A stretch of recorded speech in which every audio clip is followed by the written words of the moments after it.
Bom dia, amada igreja, graça e paz. Hoje vamos trazer a última parte do nosso estudo do que é a Bíblia, como ela foi montada, como ela foi formada, o nosso cânon. E hoje nós vamos trabalhar com o Novo Testamento. Eu vou pedir aos irmãos que tenham um pouco de paciência e, se puderem, abram a tela para poderem enxergar os números, que era muita coisa, então eu tive que escrever um pouquinho espremidinho. Então, eu peço aos irmãos que ampliem a tela para poder acompanhar quando eu falar as datas e tal. Então, e vamos agradecer a Deus por este momento. Senhor Deus, amado Pai, esteja conosco, Senhor, neste momento de união, de estudo sobre a Tua palavra, Pai.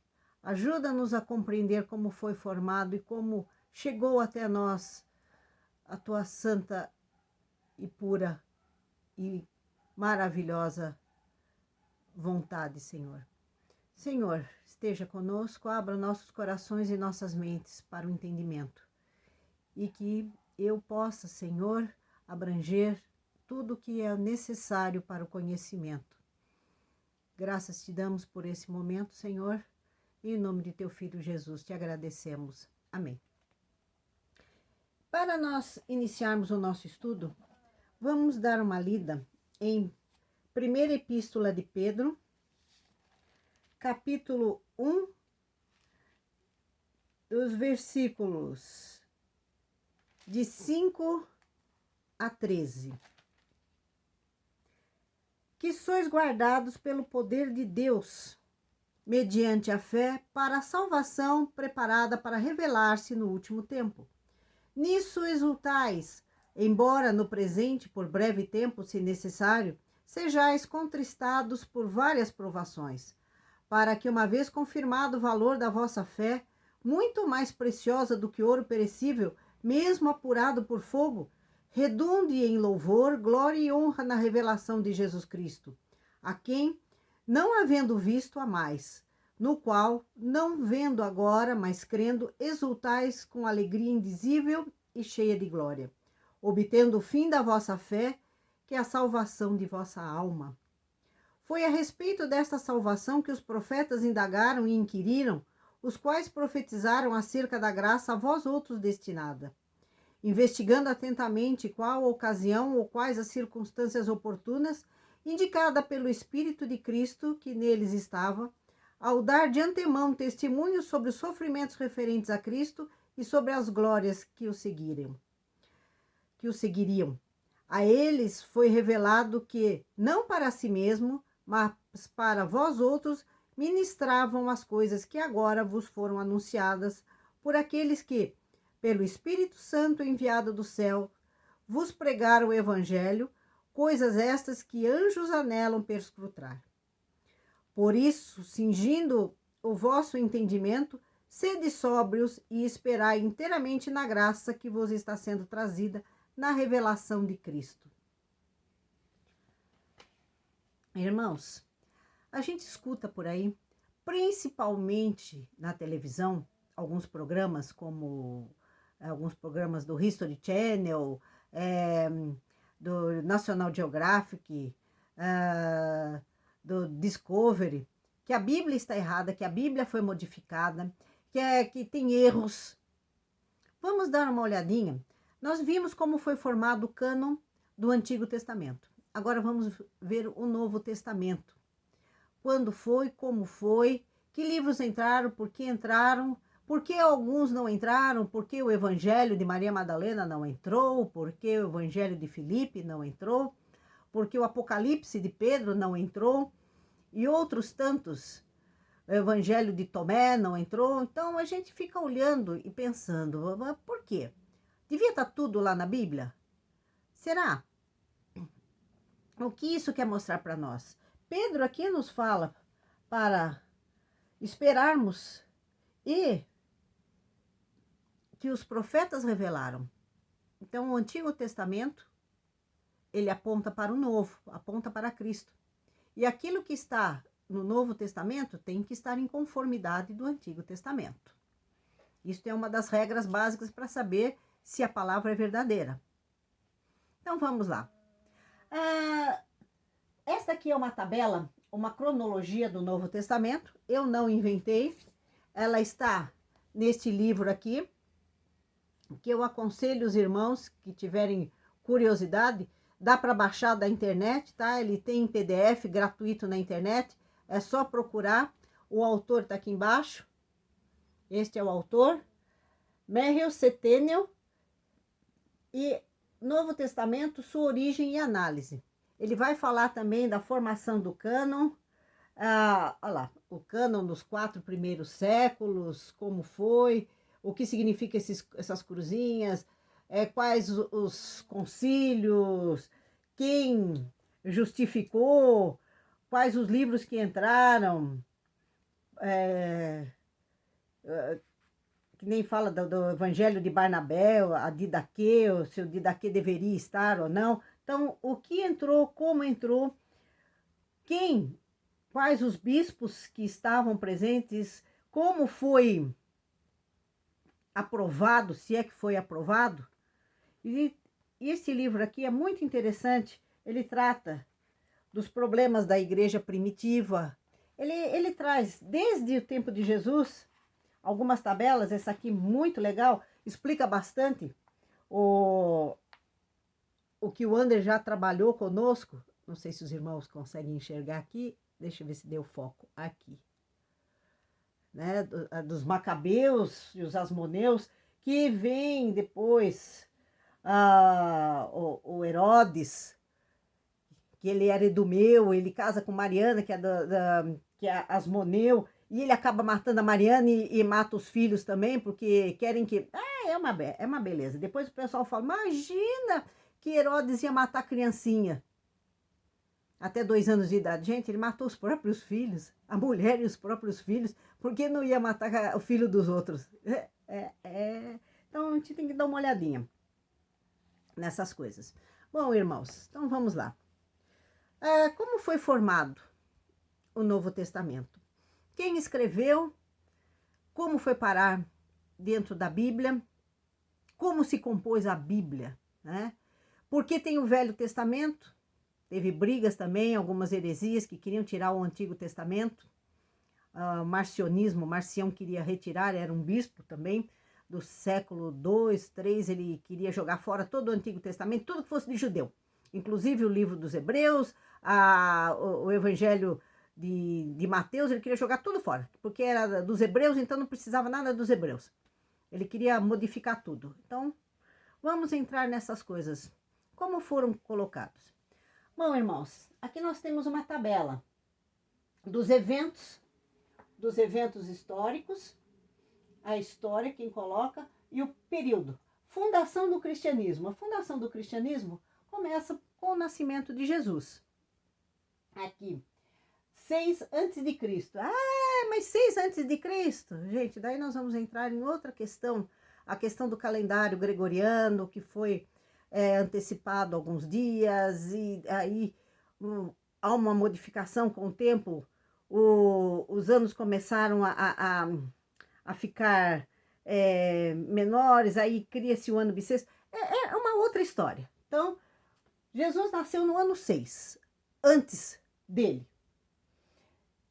Em 4 morre Herodes, que daí a família de Jesus volta do Egito para a Palestina.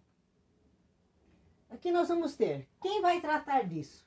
Quem vai tratar da história de Jesus vai ser Mateus, Lucas, Marcos e João. Quem vai dar ênfase do nascimento de Jesus até a morte de Herodes, Mateus e Lucas vão falar sobre Herodes. Mateus e Lucas falam do nascimento. João e Marcos vão se ater mais ao batismo e à crucificação. Todos os 4 vão falar de crucificação e batismo, porém, Marcos e João vão se ater mais ao batismo e à crucificação. Quando que surgiram esses livros? Como escreveram? Aqui deste lado tem a publicação, que seria uma data de publicação, quando surgiu. Provavelmente, o livro de Mateus, ele surgiu mais ou menos entre o ano de 54 a 60, neste período. Por quê? Porque nem todo mundo escreveu. Primeiro, alguns eram mais letrados. Nós sabemos que Mateus era o quê? Era um publicano. Levi, filho de Alfeu, e ele era um publicano. Portanto, para ele ser um publicano, um coletor de impostos, ele precisaria do quê? Saber ler e escrever. Fazer contas, fazer anotações. E ele então faz. Ele escreve para uma comunidade judaica. Provavelmente, onde era mais usado, onde foi usado pela primeira vez o livro de Mateus, os escritos de Mateus, foi na igreja de Antioquia, porque tinha uma comunidade judaica muito grande, muito extensa. E lá, então, estaria dirigido às comunidades judaicas. Por quê? O que Mateus fala? Fala da promessa. A genealogia de Jesus cai em Adão e Eva, passa por Abraão. Então, ele faz um levantamento praticamente de toda a história judaica.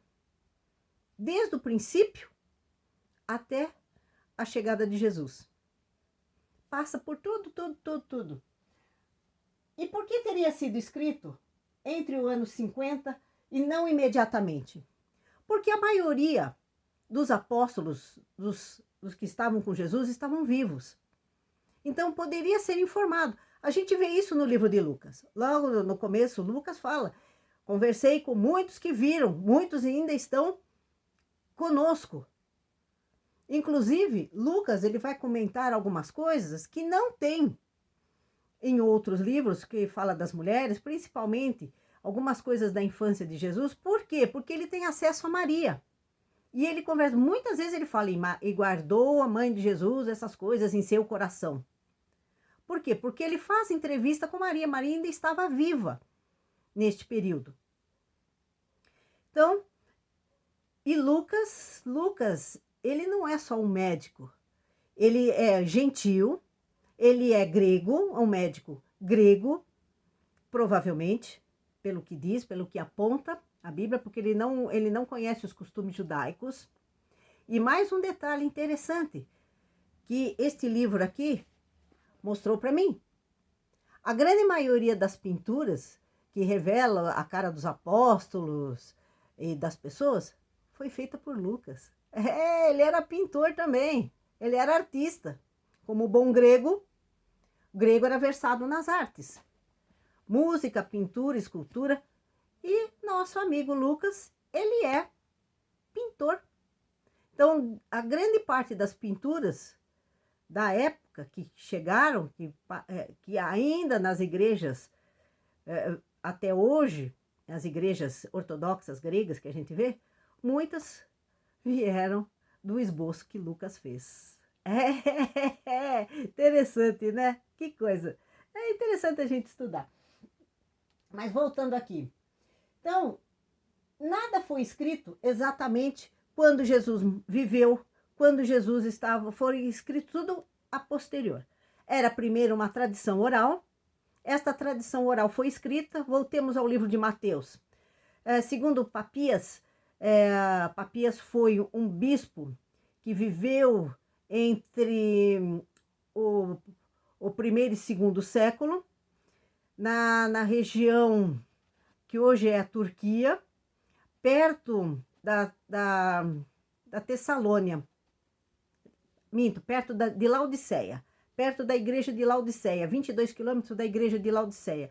O nome da cidade agora é... esqueci o nome, gente. É duro, a gente vai chegando numa idade, a gente esquece algumas coisas. Hierápolis, acho. E é 22 quilômetros da igreja de Laodiceia. E esse Papias, ele que vai falar um pouco sobre Marcos e sobre Mateus. Principalmente sobre Mateus. Mateus, o que era então? Era o publicano, que ele escreve para a comunidade judaica, não da Palestina, mas da região de Antioquia, e os livros dele, a escrita dele, passa a ser muito usada na igreja. Que é interessante que a igreja, no período de expansão, que a gente vê no período de Paulo, da conversão de Paulo, ela é pequenos núcleos de casas. Ela passa a crescer e se consolidar. Consolidar, que Paulo mesmo deixa indicação para bispos, deixa indicação para os preletores, deixa indicação para os presbíteros.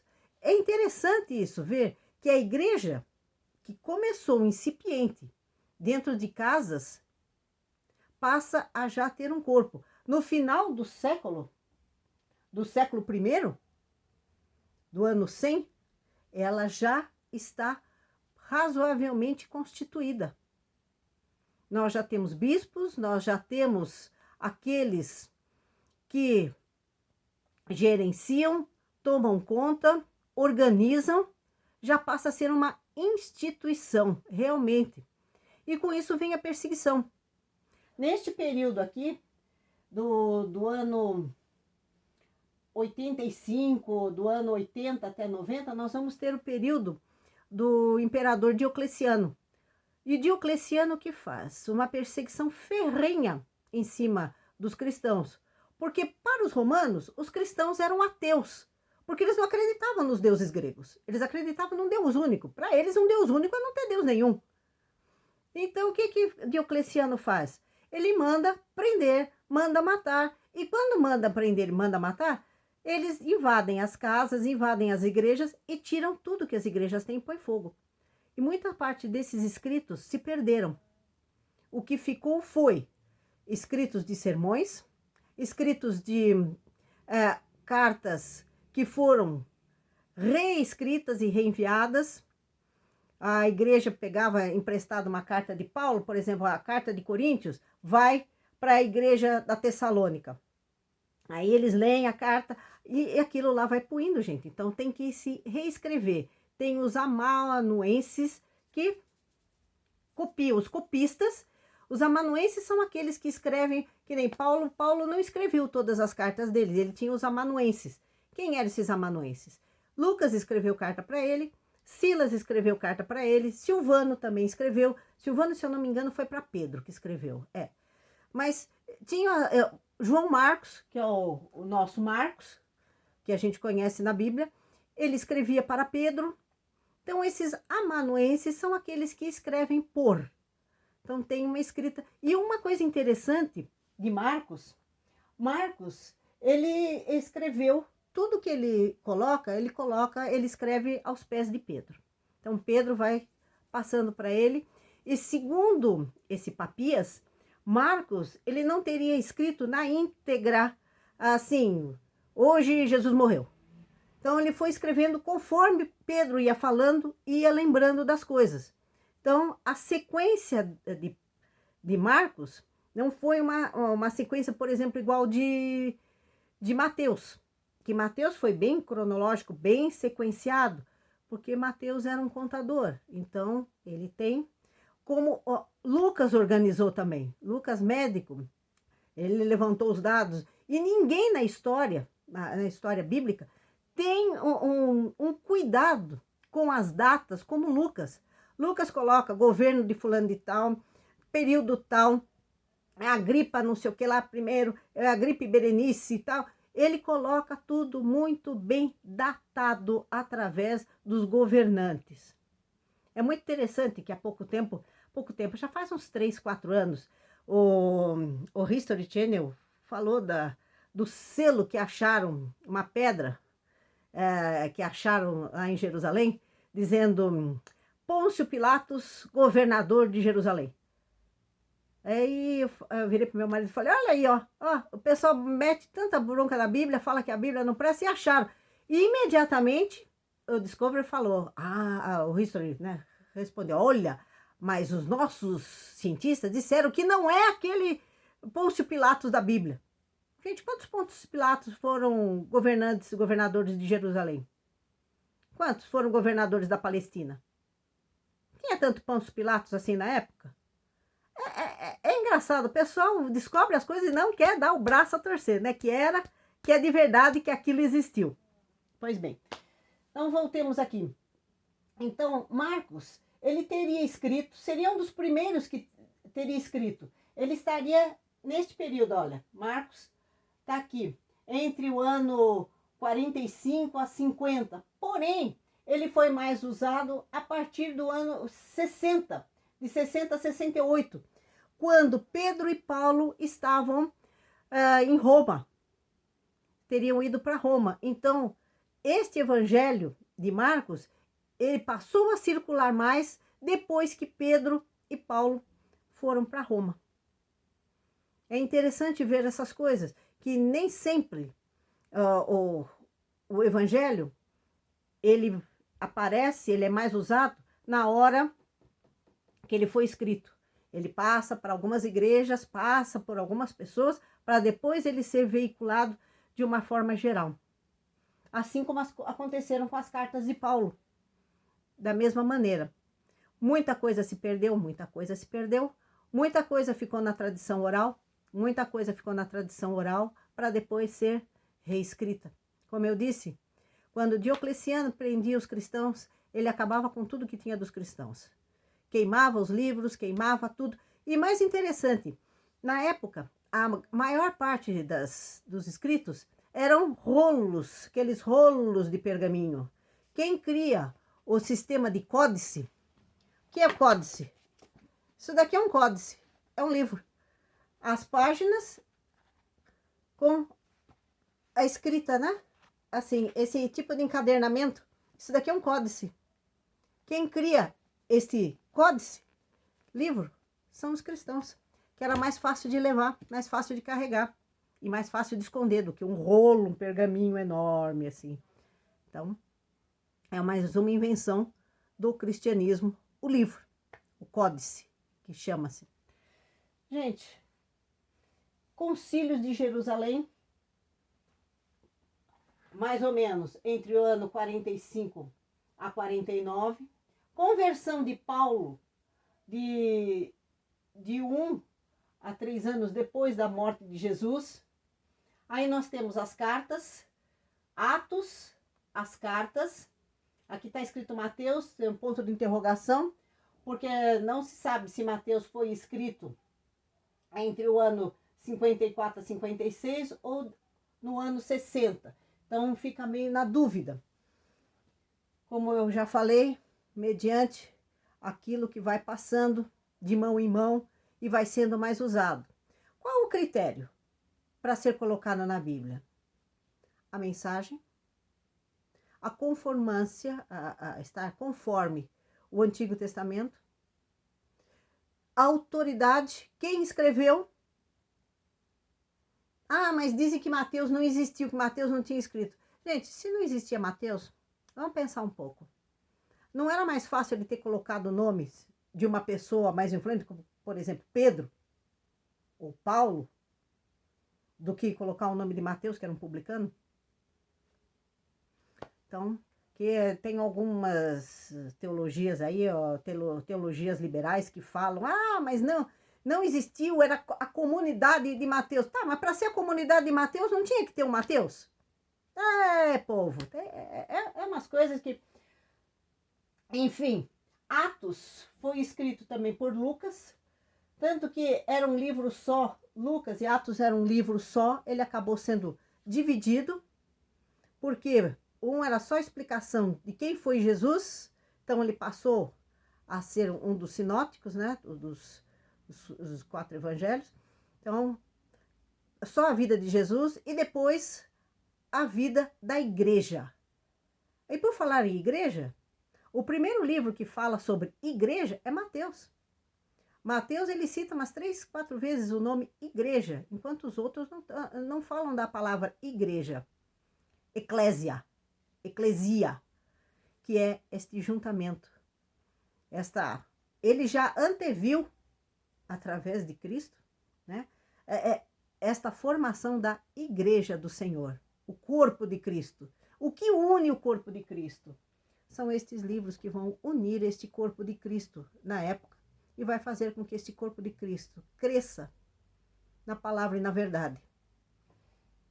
As epístolas gerais, elas antevêm. Bom, já desde o problema, Paulo já tem este problema, as heresias que surgem. Paulo teve que se bater com muita gente. Por quê? Porque quando começa a levar este evangelho para os gregos têm uma filosofia. E esta filosofia tem que explicar as coisas do mundo em geral. Não se acredita mais em deuses, mas há uma explicação lógica para tudo. Então vamos explicar o que é Deus, o que é Jesus. Tanto que parece que quando ele estava em Éfeso, que ele fez uma pregação lá no Areópago, quando ele falou de ressurreição, todo mundo deu as costas para ele, tchau. Outra hora a gente escuta sobre isso. Porque eles não acreditavam em ressurreição. Aliás, muito crente hoje não acredita em ressurreição. Esse é o básico da nossa fé. Por isso que a gente bate de frente com algumas denominações ou algumas outras filosofias, porque o cristianismo não deixa de ser uma filosofia também, que diz que existe a reencarnação e não uma ressurreição. Isto faz parte das heresias da época também, porque todo mundo acreditava nisso. Todos os gregos, Platão falava da ressurreição. E mais um detalhe, Platão dizia essa ideia do corpo ser mau. Jesus nunca falou que o corpo era mau. Ele sempre falou, a carne é fraca, mas que era mau.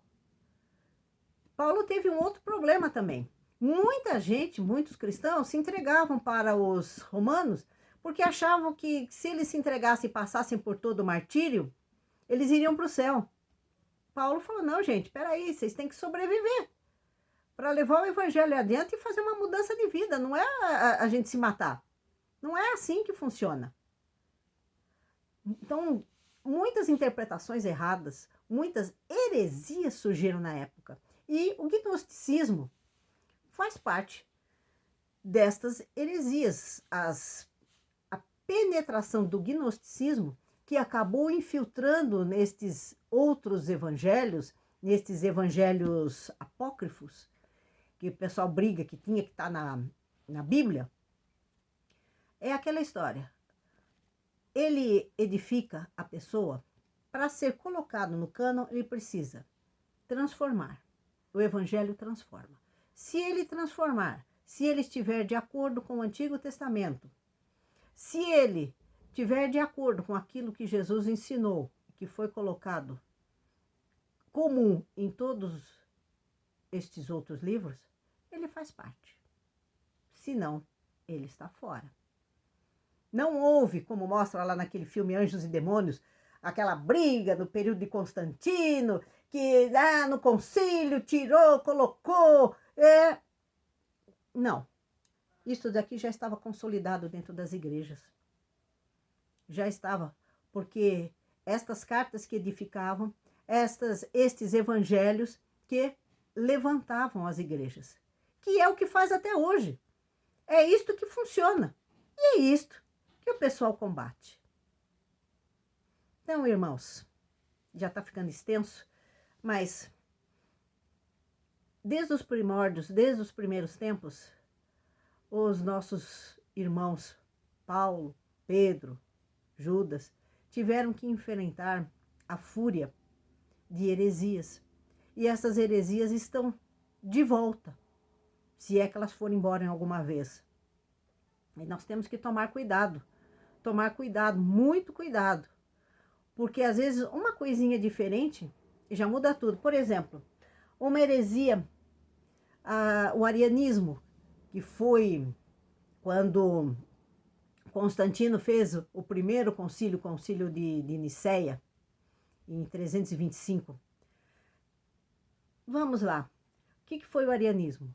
Dizia que Jesus, ele era só espírito, ele não era carne.